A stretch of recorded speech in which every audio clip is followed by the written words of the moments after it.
our panelists, and then I'm going to turn it over to Paddy Johnson, our moderator. So I'm going to introduce Paddy Johnson from Art F City. Thank you very much for being here.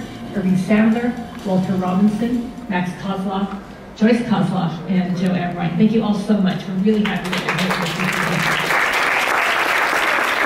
And I'm going to turn it over to Paddy, so thank you all again. Hi, everyone. Thank you, Elizabeth, for introducing this panel and myself. First, I just wanted to say just how privileged I feel to be on this panel because there's such an immense amount of history between everybody here. My job in the next 10 minutes is to sort of give a little bit of context for what these panelists will tell you about from the 50s to Soho to the Lower East Side and Williamsburg. I have a particular background as a blogger that, and I started my blog in 2005, and so a lot of my knowledge happens to be in the one neighborhood that's not covered on this panel, that being Chelsea, and so I wanted to just talk a little bit about Chelsea and as the center of the blue chip scene. And its beginnings, as I think you may or may not know, Chelsea began, the rise of Chelsea really began in about 1997. There were about 39 galleries there at the time when this was sort of, when people started to really move in.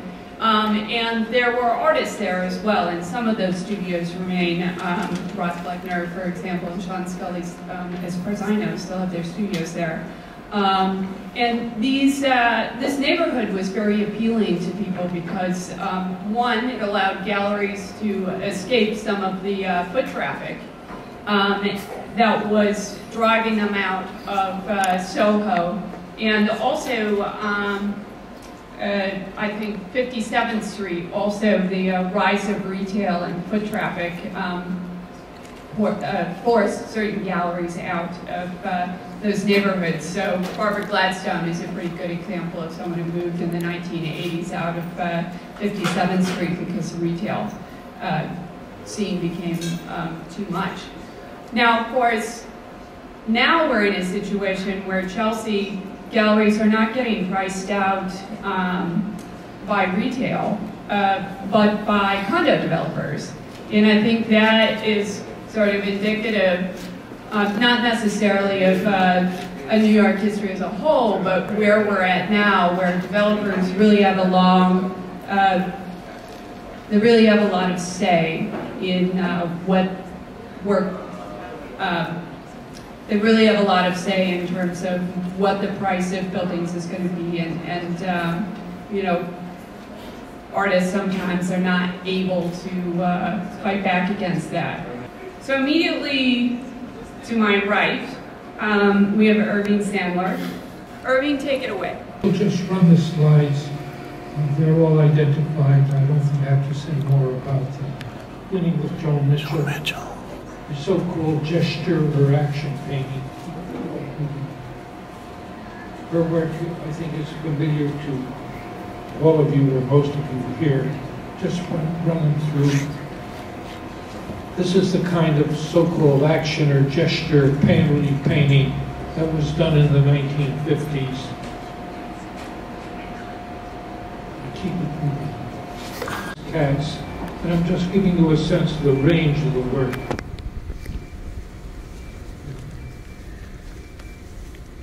And here, that's Frank O'Hara, when he really begins to become involved with realism. Next. Philip Perlstein.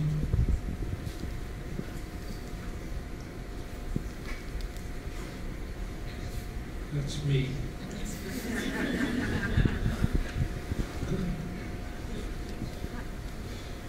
And this is a view of the Tanager Gallery from 10th Street, looking in.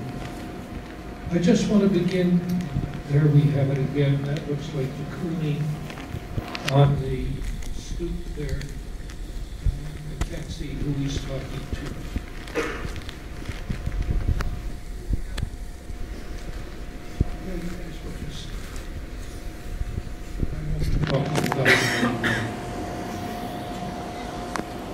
In a talk like this, I generally do have a message, and I think it very much kind of sums up an attitude that I've had in the art world beginning roughly around 1954, which is if anything has to be done, then just do it. And it's amazing what individuals can do in this world. They just have the energy and the vision. I think of Alana Heiss single-handedly creating PS1. I think of Marcia Tucker single-handedly creating the new museum. And I actually begin my talk with that kind of idea in mind. But I was asked to fill in the background going back to the 1950s. And in the 1950s, we had a real community. It was centered on studio visits in the East Village. Then the East Village was 10th Street, centered from 3rd Avenue to 4th Avenue. We also had a club which met every Friday night for panels and lectures. I ran the Artist Club, or did all the programming from roughly 1956 to 1962, when the club kind of petered out. And you not only had panels and lectures, but you also had drinking, naturally, and too bad about that in many cases. And after the panel, you had dancing, which was really quite nice. There was also the Cedar Street Tavern, where artists met generally after 10 o'clock every evening and stayed till 2 in the morning or whenever. And then there was also the 10th Street galleries, and the leading galleries were the Tanager Gallery. Leading members there were Alex Katz, Philip Pearlstein, Lois Dodd. Across the street you had the Brada Gallery, and the leading artists there were Al Hell, George Sugarman, and Ronald Lady. And also the March Gallery, where Marc de Souvero showed. There were some 250 artists in the entire New York school at the time, which can give you a sense of just how small our whole community was, but it was a community. You could know everyone. I think I did know pretty much every artist in the scene. And if you compare that with the last count we had on Brooklyn was 42,000. I'm not sure whether that number is completely accurate, but Von Bowie says it is. You get a sense of how the art world has grown since then. Back in the 1950s, there were 20 galleries, 12 uptown, barely getting by, and 8 artist cooperatives downtown. And it's interesting that artists, when they felt the need for more spaces, organized the spaces themselves. It was that sense of community that they had, and showed not only their own members, but many other artists who were simply not members.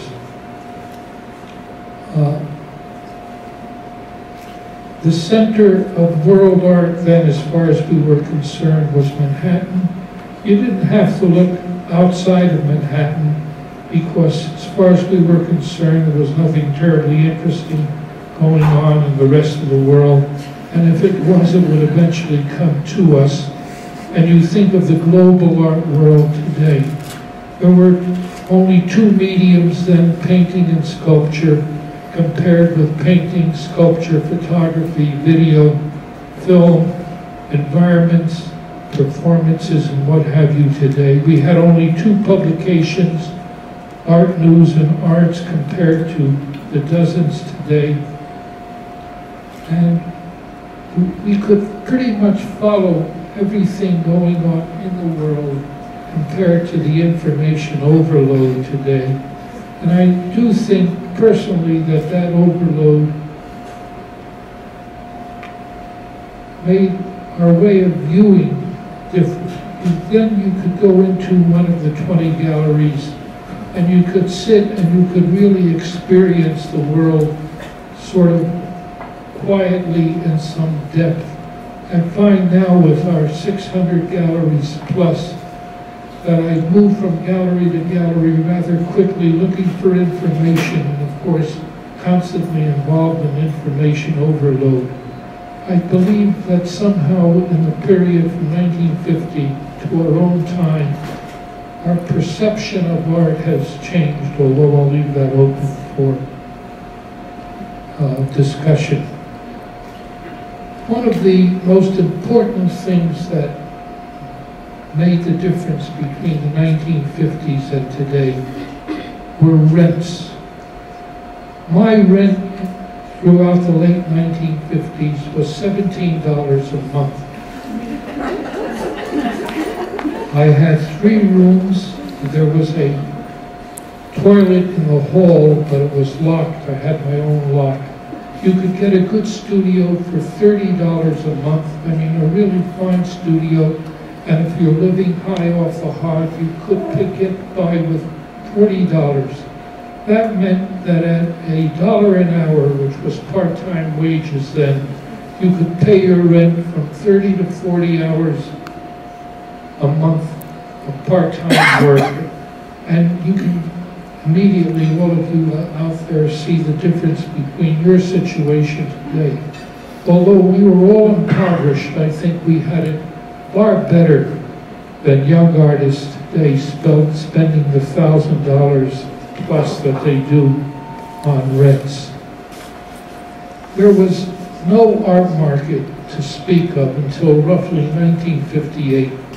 And people seem to forget that. I think what opened it up was in 1956, when the Metropolitan Museum bought Jackson Pollock's Autumn for $30,000. It was an unheard of. We didn't believe that a picture could be worth $30,000.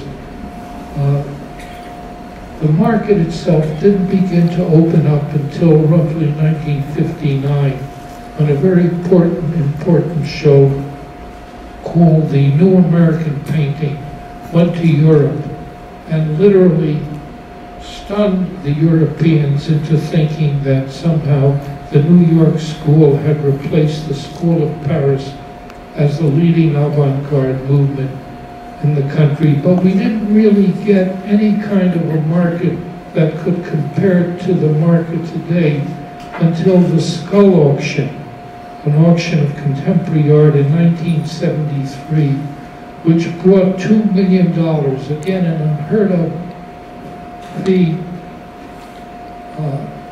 which, as I said, kind of opened up the possibility of an art market, or at least convinced collectors that buying contemporary art could be a good investment.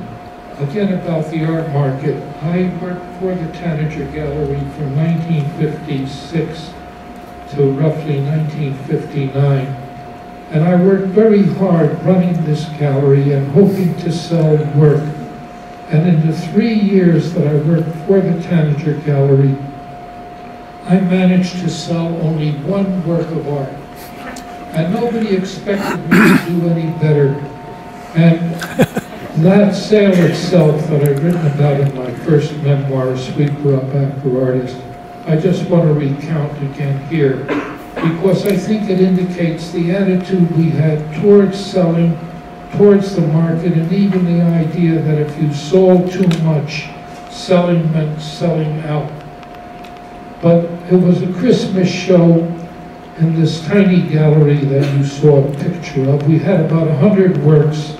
I was sitting in the back writing a review for Art News, and this woman comes in and walks around looking at the various works, comes over to the desk and announces that she wants to buy a work of art. Never happened before. We walked over to the small abstract sculpture, metal sculpture of a bull by the sculptor Joe Messina, and she asked how much it was, and I said $250. Oh, I'm sorry, $125, which was pretty much what works were selling at that moment. But she hesitated, and I hesitated. My business brain is working very fast. And I said, but the artist needs the money, and I'll let you have it for 80. She said, if the artist needs the money, I'll pay the full amount. By then, my mind is in complete mush. And I say to her, will you leave a deposit? She said, no, I'll write a check for the entire amount. And can we keep it for the duration of the show, of course? And when the show comes down, where shall we deliver it? She said, to the Museum of Modern Art. And I said, oh, and what's your name? She said, I'm Mrs. Mellon. And so help me God, I said, how do you spell that? I have held every job in the art world except a commercial gallery dealer.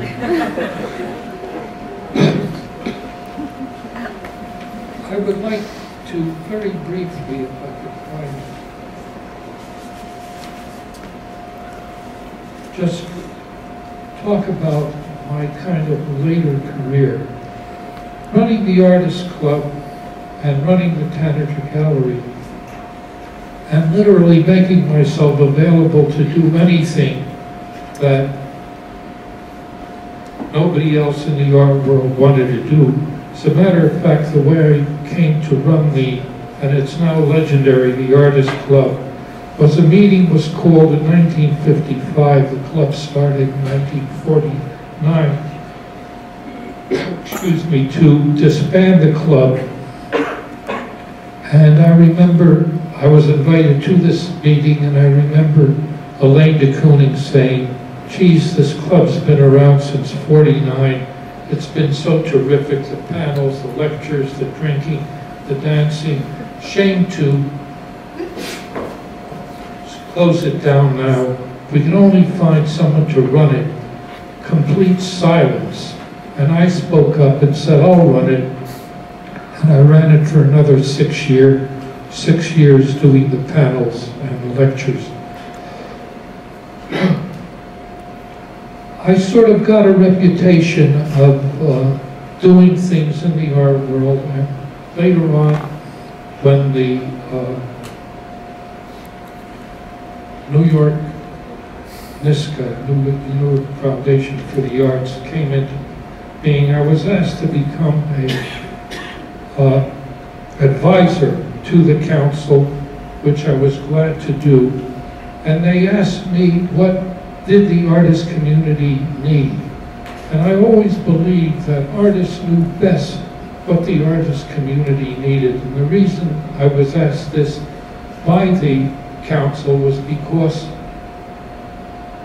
the New York art created then was the most dynamic in the world, and yet artists were simply not getting their share of monies provided by the state to the New York State Council for the art, for the simple reason that these monies were supposed to go to not foundations, to corporations, not-for-profit corporations, and artists were the only people in the art world who were working singly in their studios and were incorporated. And what I did was call small meetings of artists. I should point out that I was helped by a then young woman, Trudy Grace, excuse me, who was working for the council. I called small groups of artists together and asked them very simply, what does the artist community need? And they all came up with the idea that at this point we need a not-for-profit gallery, a gallery that would show young artists who were unaffiliated with dealers or with agents. And that's what we did. And Artist Space came into being because of that. I ran it with Trudy Grace for about a year, then she took it over. The gallery is still in existence, some 42 years old, and I'm happy to say that I still serve on the board of this organization. Okay, I think we're running a little bit over time, so Okay. I'm going to move things along. I'm going to show images pretty fast, and Max is going to do more of the talking. All right, so I pulled all these images off the internet. Soho is an industrial neighborhood, and the light industry was leaving in the 60s, leaving the city for a lot of complicated economical reasons, and artists were illegally moving into these industrial buildings. And Max and I moved into our building where we still live in 1974, and we were late, so I don't consider myself a pioneer. And my building was co-opted. The other artists in it bought it in 1970. It was a doll factory, and the doll factory was leaving the city. And to this day, at co-op meetings, they say to us, "Oh, you weren't here," you know, like, you know, you were latecomers. So anyway, this first image is what the street looked like in that area around 1970, and this is people with a dumpster in 1973, and this is Houston Street in the early 70s. And Canal Street in the early 70s. And Soho was, the boundaries of Soho are Houston Street on the north, Canal Street on the south, West Broadway on the west, and Broadway on the east. So it's just really a very small district. And today it's a shopping mall, as you all know. This is a shot of... West Broadway. This is a shot of, there were murals up and down Houston Street, which were produced by a group called City Arts, I believe. And they're all gone now. Now we have big commercial signs, I'm sure you know, Calvin Klein and all that. These are people renovating a loft in 1963. And Vanelli's, which is still there, and Prince Street, local bar. The food restaurant, which is cooperative, was run by artists, and different artists cooked every night. And there are some of the artists cooking in the kitchen. And this is 112 Green Street, which was a not-for-profit space where a lot of experimental art was done.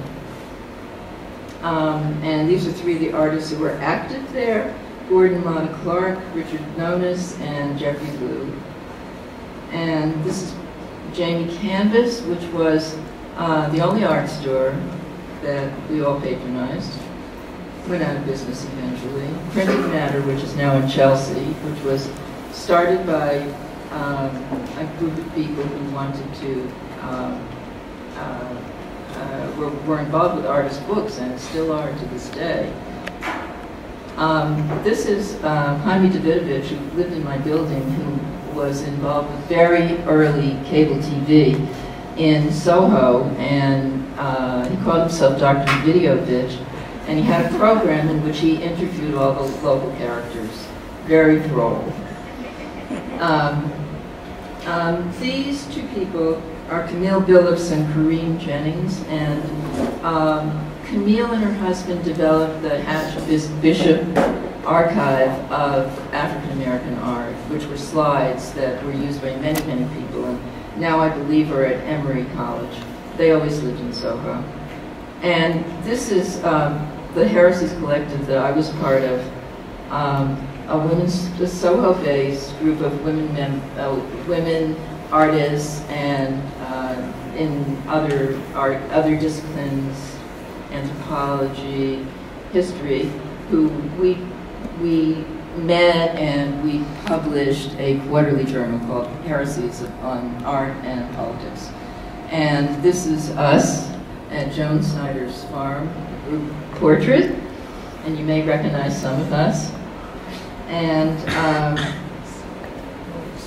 this is Vesuvio Bakery, which is a family-run bakery, and today it's called Bird Bed.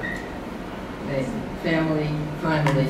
That, you know, I remember the mother, I remember the son as they grew old, and then finally they were gone. This was a Richard Haas mural on Prince Street. It was a blank wall. He does trompe-l'oeil murals. You may have seen them. They're in many cities. And it was a kind of recognizable, wonderful thing, which no longer exists. This guy was a local character named Rene, and he put up he painted these big walls, "I am the best artist." And he had a little gallery across the street from me where he sold only his own art, and he lured in the tourists with these signs. This is Marty the Seltzer Man. And this is the Whitney program in Donald Judd's studio. These are musicians at the Ear Inn. A performance of Trisha Brown on rooftops. This is the Ontologic Hysteric Theater, Richard Foreman, which still continues. He lives in my building too. And this is probably his most famous piece called Rhoda in Potato Land, starring his wife, who's still his wife, Kate Mannheim. And this is Paradise Now, which was also on our street, Worcester Street, a performance of the Living Theater, where the audience was invited to take off their clothes and join in. And this is the Talking Heads, who were a Soho group. And Elizabeth found this clipping, which was very much evokes things that are going on today in Brooklyn, which we can talk about. Artists picket for their lofts, 1964. And this is just a view of Mercer Street looking down at the towers, which are no longer there, 1974. Ladies and gentlemen, I'm not an historian. I'm going to be giving you just a few vignettes, scraps of memories, personal experience from the era of living in Soho as an artist couple. We were northern creatures, that is to say, from the Upper West Side, and looking for extended studio space for Joyce to work with greater light and space, when a friend of ours who lived in a Worcester Street building told us that the couple next door were having troubles. In fact, there was a lot of shouting and screaming. She thought that rather shortly that loft in which they lived would be available for sale, which was in fact the case. So that brought us down to the southern region of Soho, which I remembered only vaguely before from sporadic visits that resembled that area of the city when the recent hurricane came and knocked out all the lights. It was dark, cold, abandoned, lifeless. But of course, that was only a subjective impression. The fact of the matter was that Soho was a region of light industry that gradually abandoned its venue and left these empty factory spaces. During a moment, late 60s, early 70s, when artists were in particular need of expanded but cheap studio space, the city mandated a program which we now remember as an airy epic. By airy, I mean AIR-Y, Artist in Residence, was the name of the program. And if you were an artist and required or needed or desired some working space, the city made it available to you, provided you could give credentials that you were truly genuine artists. So there would be little air plaques in front of various buildings signifying that artists were living there. That is to say, people of our own kind. We didn't see the workers at all whose jobs were shut down. However, one vignette I'll tell you. Once, after having been situated in our loft for some years, we went down to an area a little east of Soho. It might have been still within the boundaries of the area, going to a friend's opening, as I recall, and we got off at the wrong floor and saw hundreds of Chinese women at sewing machines. in a sweatshop-like factory that still existed, and which was a surprise and kind of an awkward moment for us. We rapidly got back into the elevator to go back to our actual channel of interest. There were other episodes that exhibit a certain irony of living in Soho. One that I remember particularly well was when we went out with an older couple, friends of ours, Paul and Brock and Miriam Shapiro, to a restaurant on Prince Street. It used to be called, I think before the artists arrived, E.H. Cast, K-A-S-T.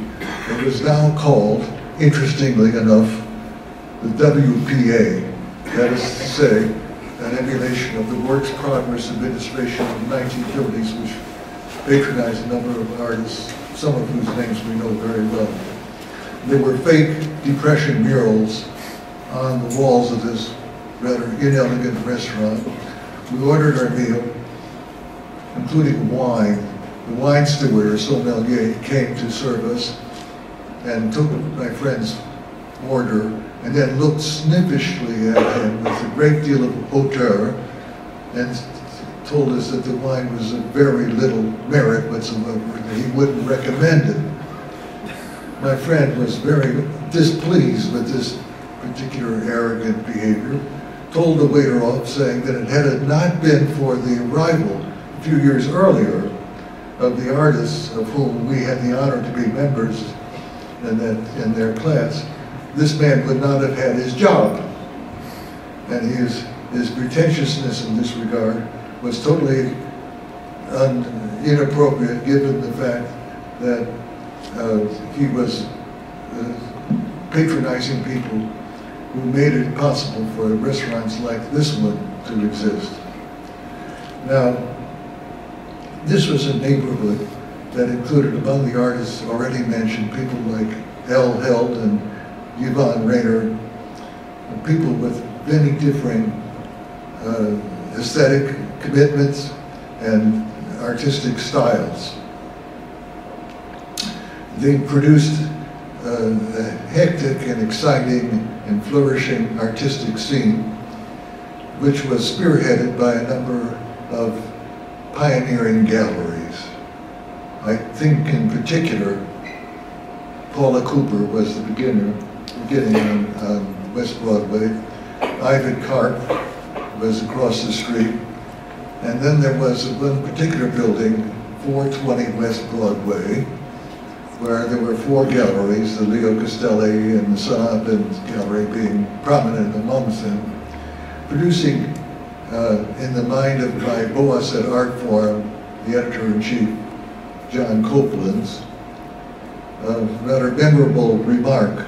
John said, "I can't believe that all of Western art would finally debouch in one gallery on West Broadway, 420, because the attention of the media and the excitement of the moment was characterized by a very small group of people reflecting a nascent, blooming art scene of the late 60s and early 70s. I think that eventually Soho became overwhelmed by commerce, such that as I began to notice and repeat to friends, it seemed to be something that walking down the streets there was to live above one's actual means. Then I recall, but this was much later, that in the 1860s, Broadway was considered the major commercial thoroughfare in that area for the whole continent. Now suddenly it became a matter of enormous shopping hordes, as you know now, overrunning the streets and chasing many of the galleries through hyper income levels and rent demands to Chelsea area. Thank you.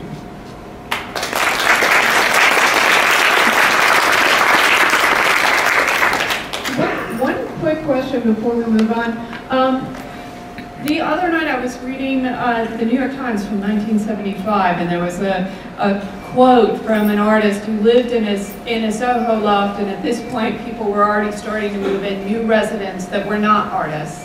How localized was that community? And his complaint was that he was now forced to talk about all the renovations he was doing in his kitchen because the regulars were interested in that rather than his art. We probably live in the last all-artist building in Soho. It's an aging, dysfunctional family. You know, I mean, as the costs went up, the buildings began to be, you know, filled with people who were not artists, and the neighborhood changed. I don't know that 1975 was the moment, but, you know. Who was, excuse me, who was the businessman who kept giving trading? To the microphone, please. I wanted to remember who the businessman was who kept trading kitchen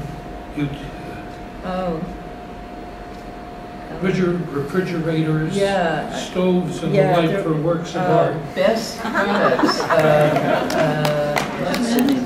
Sidney Lewis. Sidney and Francis Lewis.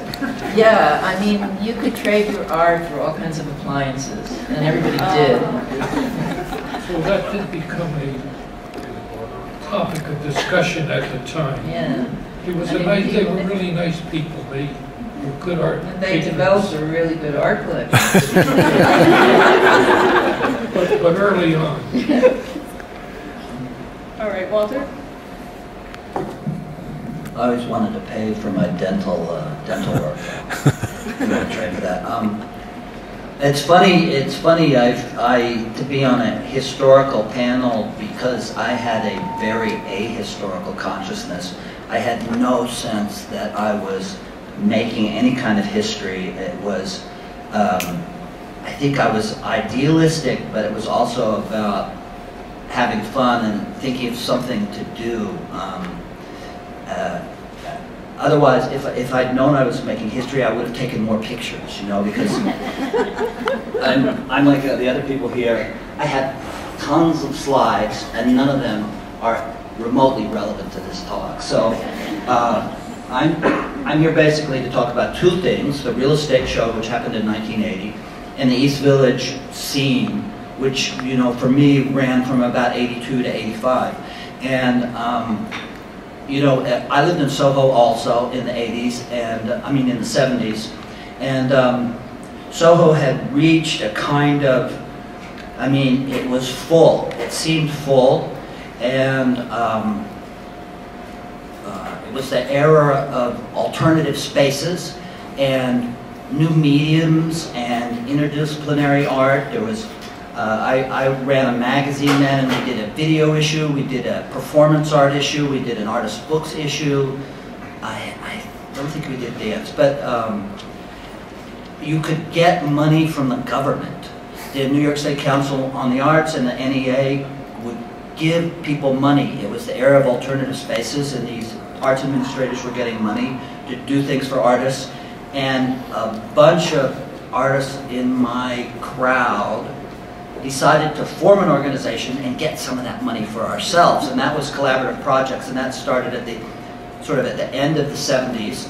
And Collab was a group of about 50 artists, and it lasted for several years. We'd apply for grants. I wrote a lot of brilliant grant applications. We'd get money, and you were supposed to match the funds the government gave you.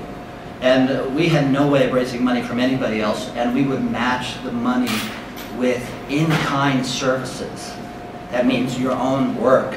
And I always think that there was kind of a secret conspiracy between us and the arts administrators to sneak this by, you know, like the government. So we had money, and in 1980, as you all know, the big art boom really started to happen in 1980 in Soho, and that's when I moved out.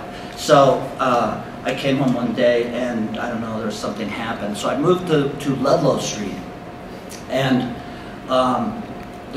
but I should stop talking about myself. The real estate show was really kind of fabulous. If you could imagine, I mean, you know, I'm sure you already know all about it and about the Lower East Side and everything, but it was still very much a slum, and it was a place where people sort of didn't want to live and didn't want to go.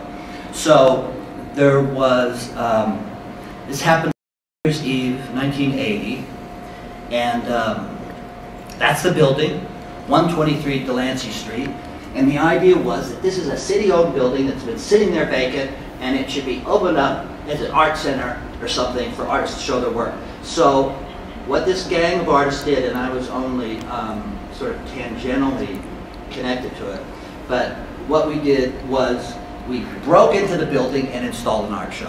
And you know, it's so funny. The next day, the city came down and locked it back up again.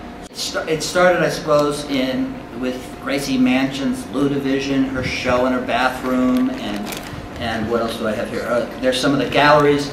To me, it was a reaction against the non-profit alternative space ideology of the 70s. In the 80s, everybody wanted to get over, and so it was basically, you know, 25 it was a big collective, a big art collective disguised as 25 small storefront commercial galleries. So, you know, the East Village, in a sense, was also a failure. It only lasted a few years, and the whole art world turned on it and made the East Village scene into a scapegoat for everything that was bad about art. The artists were too grasping, they had no taste, they you know, made gaudy, trashy art. And in fact, you know, I think the Whitney Biennial of 1985 was called the East Village Biennial, and everybody hated it. And none of the East Village artists were in it. I mean, a few of them were. There was, I think, Kenny Scharf was in it, and maybe David Von Rovitz. But East Village. This is a centerfold from the East Village Eye. That's me. That's me and my girlfriend. There's Gracie Mansion and Marilyn Minter. These are like pictures I took out of magazines. Isn't that funny in the digital era? I'm showing you pictures that I copied out of magazine. Okay, so there's your typical art gallery opening. There's the Lou Division. There's my friend Carlo McCormick. He was a figurehead for the scene, and he's wearing a leather jacket that has been tagged all over, and he's holding this glass of wine in his mouth.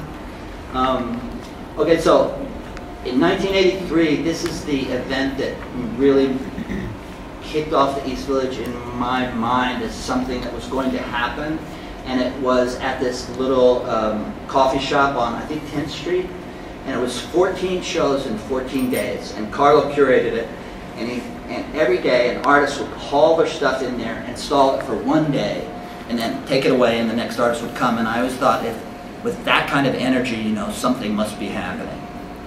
I just wanted to show you this. This is Semaphore Gallery.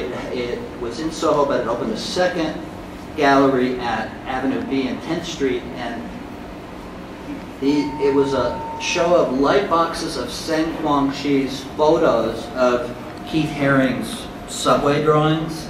And Keith came in on the weekend and did this whole wall drawing all around them. And the show basically got no attention at all. And this is like, I just put this in here because we wrote this article for Art in America. And there's some of the scene. And it was titled by the editor, Slouching Towards Avenue D. And, you know, I've told this story before. I wanted it to be called East Infection. Here's some more people. And here we are, posed on the cover of Arts Magazine in that famous Irascibles photo. There's me on with critics. And to end my part, I want to talk about Waltergate.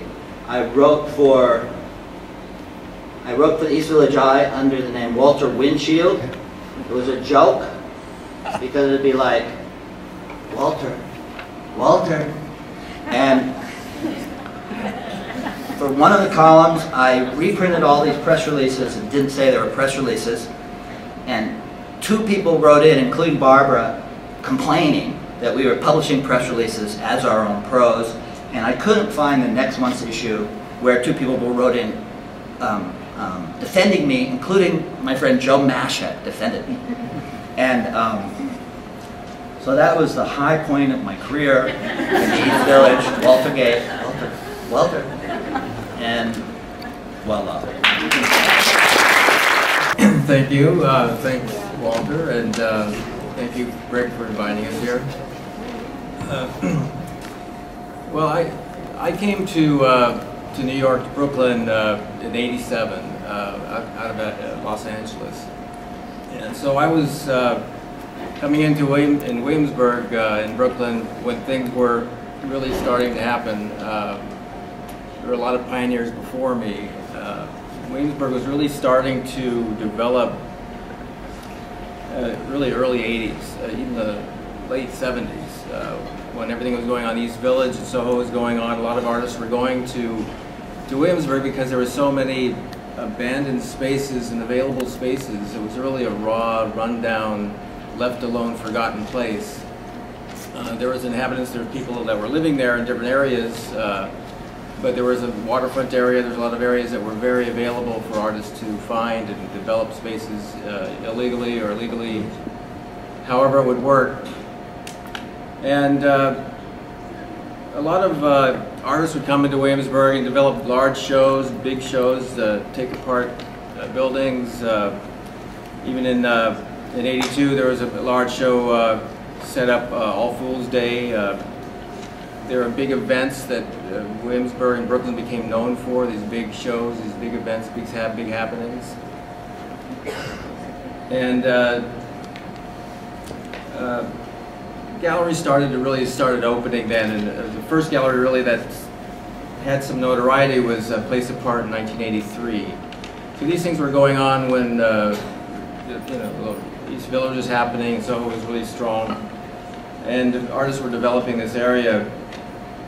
Minor Injuries started in '85, which was an artist-run space in Greenpoint, which eventually moved to Williamsburg.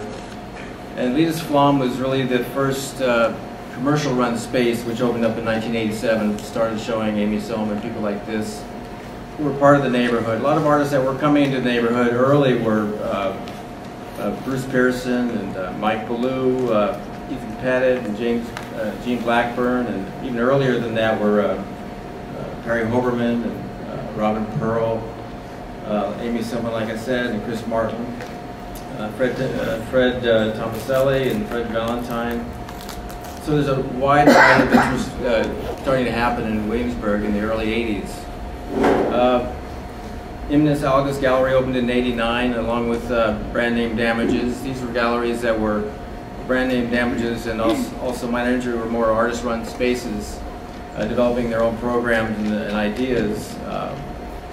And Four Walls really started in 1990-91, and this was a big influence on me because when I came to Williamsburg, Four Walls had really an open program of panel discussion and venting ideas and talking about ideas, and it was great for people just showing up in Brooklyn and nowhere else to go, and it was a real community effort, and that's what was really interesting about Williamsburg. Was really an artist community that was really developing. It wasn't a commercial facade to it. It was all about a community. So a lot of artists were pouring into the neighborhood at that time. I guess I could show it. Well, I'll start with a map because Williamsburg, as you can see, is across the river from Manhattan. This is very unusual for an art community and art development to be happening in New York at the time. It started in Brooklyn. Isolated in a sense, but very open to ideas, and we were really considered still the bridge and tunnel people. But at a certain point, the community became infamous with ideas and events such as Cat's Head 1, Cat's Head 2, Fly Trap, Organism, and Galapagos really started in Williamsburg with Robert Elms, and which is still existing today, now in Dumbo. There's a lot of, these are images that are flying by here, but these are images of Williamsburg. This is North 9th and Bedford, Belinda's Lounge. These are some of the scenes that were happening. This is what the waterfront really looked like. It was kind of really run down and open for possibilities. So events, a lot of events that happened on the waterfront. This is Metropolitan Avenue, this is back in '89. This was an event at Annie Herron's gallery, which is a big, one of the big events that happened. Salon for the Mating Spiders. And this is Annie Herron, a portrait by Jim Torre. But the Salon of the Mating Spiders was a big event that was an open call to artists, and it was really a landmark show that really brought a lot of attention to Williamsburg. And then this is another one that was really great, the Mustard Factory. This is where a lot of the shows were, like Organism was developed, and the old Dutch Master Mustard Company. David Brody and Kent Butler, Jessica Nissen, Evan Fisher, and other artists all organized in this picture. Evan Fisher's in the hat. David Brody is there. Fred Valentine, who now is in Bridgewood, is another expanding art community. This is a poster for Organism, which was a big event at the time. This is the gallery that we started, Pierogi, and this is how it looked back in '94. And we had numerous shows. This was an amazing show we put together of Robert Smithson, just to give you a sense of the small scale of it, but it was a very dynamic space. And at the time in '94, we got a lot of attention and critical review. This is Galapagos, Bob and Roberta Smith playing at Galapagos back before it was really a scene. And this is Mike Ballou, who's a big influence on me and a lot of people at running Four Walls. And Four Walls was started in Hoboken back in '91 by Adam Simon and Michelle Arajo, and Mike joined them and opened up in Williamsburg. But the scene really kept moving, and now, you know, that was really the golden age, as they call it. Williamsburg was about '89 through '95. And after that point, a lot of galleries were opening up in Williamsburg, and it developed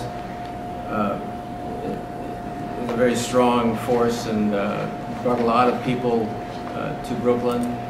And since then, times have changed, and a lot of gentrification has become a big part of what's going on everywhere, I guess. But a lot of artists had to move out, and moving into Bushwick and farther into Brooklyn, and Ridgewood now, and Red Hook, and there's many different neighborhoods and places that artists are trying to find places, but seemingly being priced out. But that's kind of a gist of what happened in Williamsburg, and I guess we're open for questions now.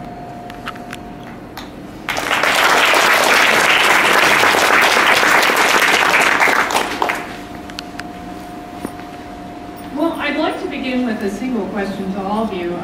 You know, we've just heard a whole bunch about all of the history from Soho to the East Village to Williamsburg, and you know, I'm wondering, you know, now that we're in the situation that we are now, where people seem to be, like artists seem to be being priced out of their homes, is there any advice? Is there anything that you can glean from what you guys have learned?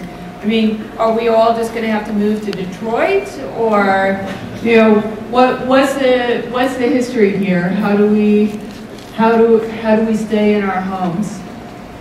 Is that a question to me? It's to anybody who wants to answer it.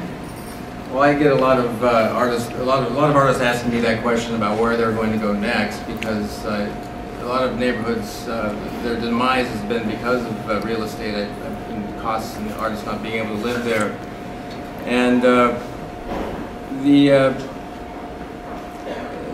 everyone is looking and finding new places, but I really don't have an answer for that. It's the availability of real estate for artists trying to find a new frontier, a new place that's available, and those open spaces are very hard to find now. I hate to say this, but perhaps the art world will have to move out of New York, or it's being driven out of New York, and maybe the future is Detroit. But I don't know how, with the real estate being what it is, the art community can sustain itself. Of course, the more it moves out further in Queens or wherever it'll go, the more diluted it gets, and the less a community. How about New Jersey, you know? There's a big move to New Jersey now, too. I believe that's possible.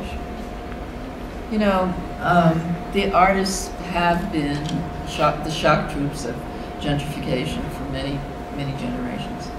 And the gentrification process is faster and faster all the time. And every time the artists who pioneered these neighborhoods faster and faster are pushed out. I mean, I'm just saying what we all know. And I don't know what the solution is. The fact that artists move into a poor neighborhood almost automatically means that it'll be gentrified. And that's, I think, what's happened from the East Village, from my East Village, down to today. And one thing I think that we are missing on this panel, and we won't have the opportunity here to discuss it, are the enormous changes in art that take place in the past 60 years. And I think one has to keep that somehow in the back of one's mind, because each of these neighborhoods that we've moved into is affected by these changes in art.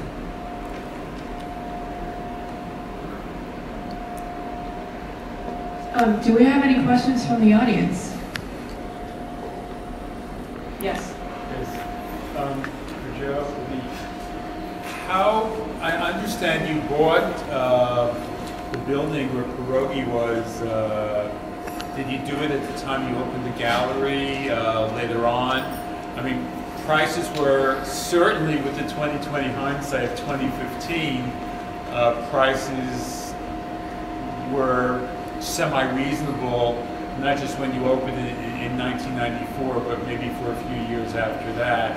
And can you talk about that process, the decision to buy the building, and to what extent did you have any idea that what has happened would happen?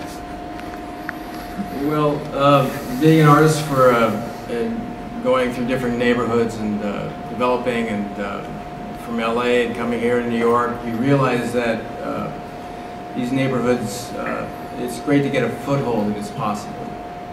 And also you reach a certain age, you'd like to try and somehow invest and get a real chance of being somewhere and staying somewhere.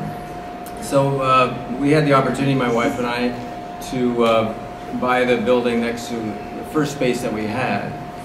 We were about 5 years in with the space on North 9th Street, and we bought the building next door because it became available, and we really wanted to get more secure and rooted into the neighborhood. And it was cheap in hindsight, but at the time it was a stretch. You know, it's always a stretch. In hindsight, it was a great investment, that's for sure. But it's remarkable to me that even in places like Bushwick or farther into Brooklyn, how the real estate has become daunting to everyone. It's a very difficult situation just to live, and every artists are finding ways to live in apartments and share studios and make it happen. There's a whole new context of new media, different things, and the cost of just getting equipment is very difficult as well. So, it was just a good decision back then, and we're very happy we made it. I can say that.